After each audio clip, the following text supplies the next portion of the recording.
Hey guys, today I'm here with Jean Matias, the founder of Fungiball, the new platform that is blowing up in the space of collectibles, in the space of fantasy gaming, and you're bringing out for tennis. So tell us a little bit about the inspiration behind first the name of Fungiball, because such an unusual name. Yeah, a little bit about the platform. Yeah, thank you, Alex, for the introduction.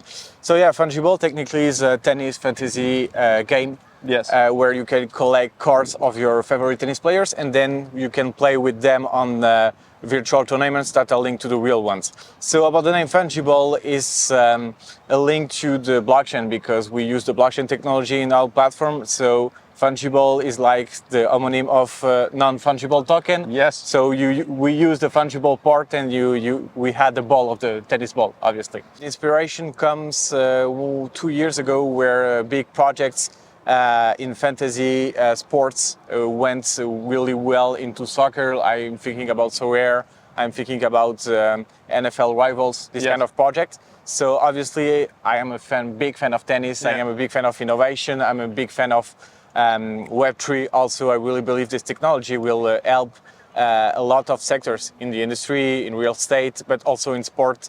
And it's a new way for fans to engage with their favorite tennis players. So as a big fan, I decided to create the best gameplay possible for them. And also, I'm really concerned about the situation of tennis players that are not well ranked.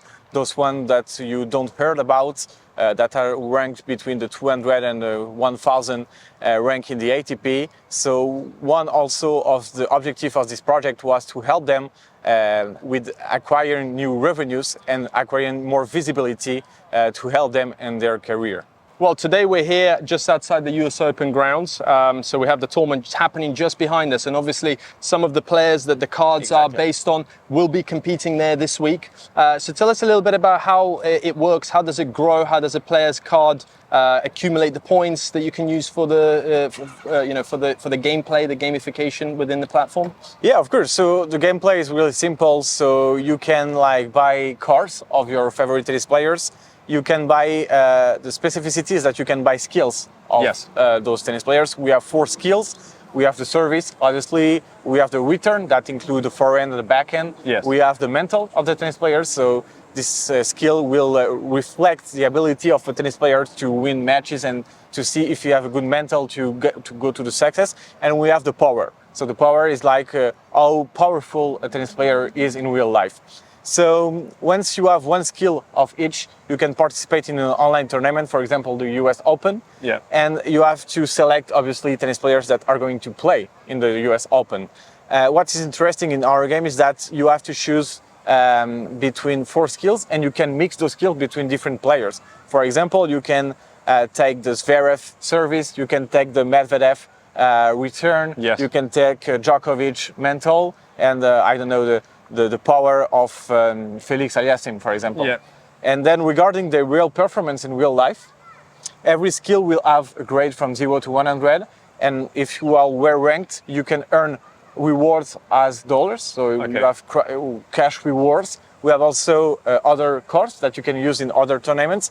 And for me, the most interesting part is that we also provide real experiences for the fans and for the users. You can, for example, win rackets from the tennis players. You can win online meetings. You can win tickets to go see the US Open. You can win also real experiences as meeting a tennis player, like watching a game behind his coaches. So this is the kind of experiences you can buy anywhere, unless you are a billionaire. But this is what we want to give to the community, is to give them the opportunity to link the digital between the real. Sounds fantastic. And if you were to choose a player, this is like build your favorite player, who would you choose amongst your top skills for the serve? You mentioned the mental and the other skills. So right now, for example, we have Alexander Zverev. He's really strong in the game, obviously, because he's number 4 in the world and he have good performances. But we have also ETF tennis players.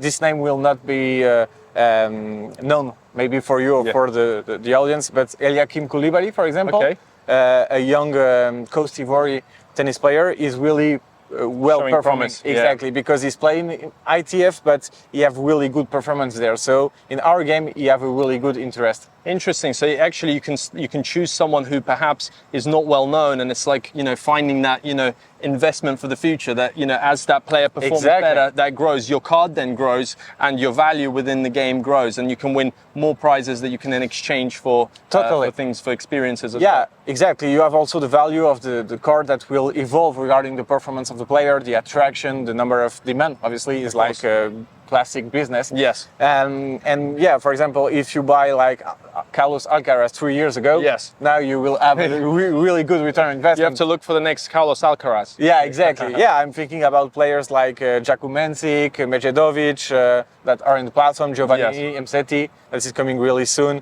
You have also like, he's not in platform right now, but Joao Fonseca. So you have a lot of young players that can be really interesting to buy and to play with, because the value of the card will be also improving with the time.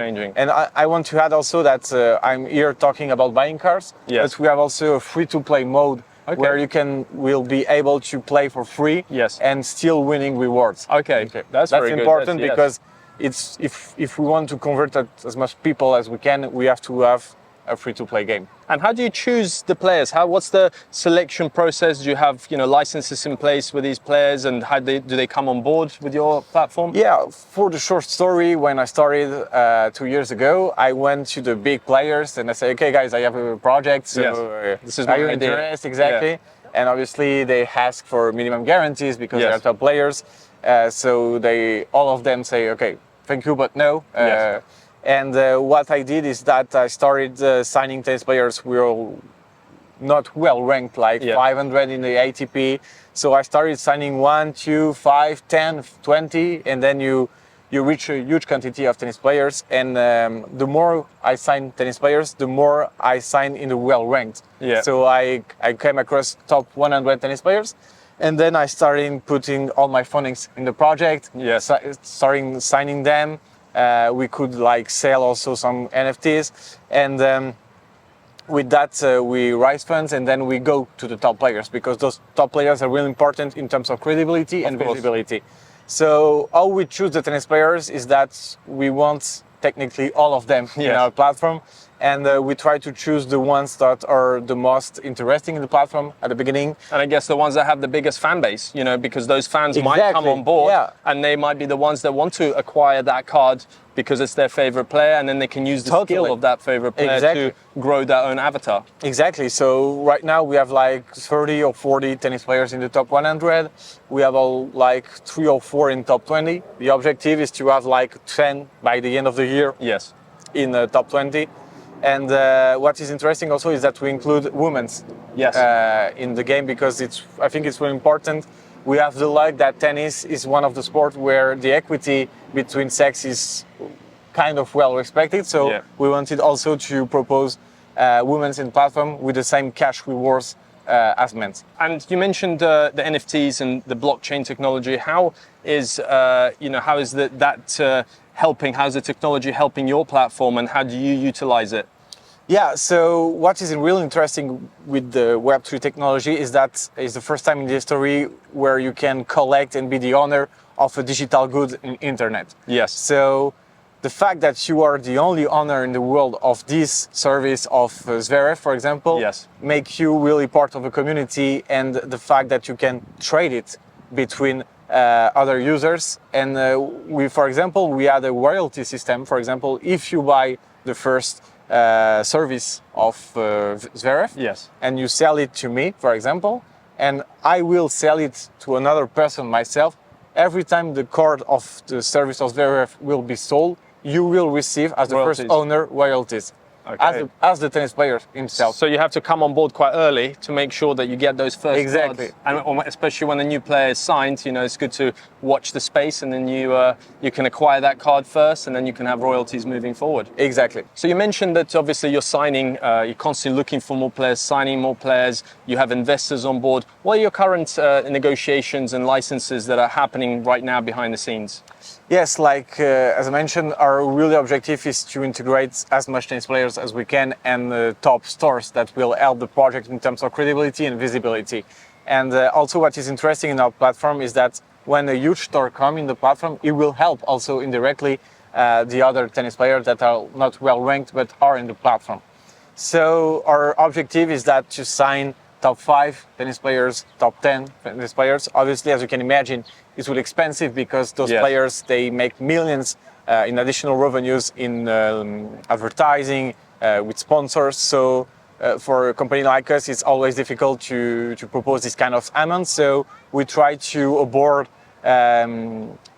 kind of negotiation that will help also to integrate those tennis players for them to make also marketing stuff for us. So we are trying, it's our part, but we also negotiate a deal with the PTPA, with the association created by Novak Djokovic, that help us with that in terms of negotiations. And in terms of vision, you know, how do you see the vision for Fungiball? What is next? Yeah, so I think for now we are at 3 or 4% of the total development that we can really get.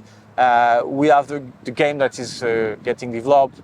We are hiring in marketing, for example, head of partnership, head of content. So the idea is really to get known as the most famous tennis platform, and we want also to communicate about tennis in general. Of course. We want to create content about it. We want to make fans connect even more with their favorite tennis players. We have also the ambition to have as much tennis players we can get, to raise more funds, to develop, to accelerate the process, to improve the gameplay, to include more features, the personalization of the avatar, you know, this kind of features that we really want to develop and to improve in the game. So there's been a huge evolution of you know, fantasy game in the space as a whole. How is Fungiball changing the game? Yeah, so as I mentioned also before, there was like in Web3 specifically a lot of fantasy games in sports that went live. Some of them more successful than the others. But what we observe is that there isn't a fantasy tennis game in Web2 or in digital ecosystem. And I think there is a reason for that, is because those games aren't enough attractive for users, and the gameplay isn't enough attractive. So that's why we really work a lot on the gameplay to make the experience the more attractive possible, and to also give those rewards that are linked to the real life. Yeah, I think that's quite a big thing. The fact that you're offering those rewards that fans can experience. Not only do they have a digital product that potentially can grow in value, they can also have experiences that perhaps you wouldn't be able to get otherwise. With, especially as you said, meeting those players, having those interactions, visiting tournaments like now. We're lucky to be at US Open. Maybe some of the fans there will be able to visit US Open and watch their favorite players through your platform. Exactly, and watch some games behind the coach of the tennis player. I'm sure that's experiences that you can buy anywhere. And in terms of like the digital collectibles market, because obviously your platform offers those as a digital NFT. How is that space going? How's that changing? Yeah, so the digital collectible cards, as we can mention, what is interesting with them is that they can offer the ownership of the card. Yes. So 10 years ago, if you launched the same game with the same cards, nothing proved that you are the only owner of these cards. With the Web3 and the blockchain technology, those digital assets are your really belong. Yeah. And that's why also that make them valuable, and that you can trade them.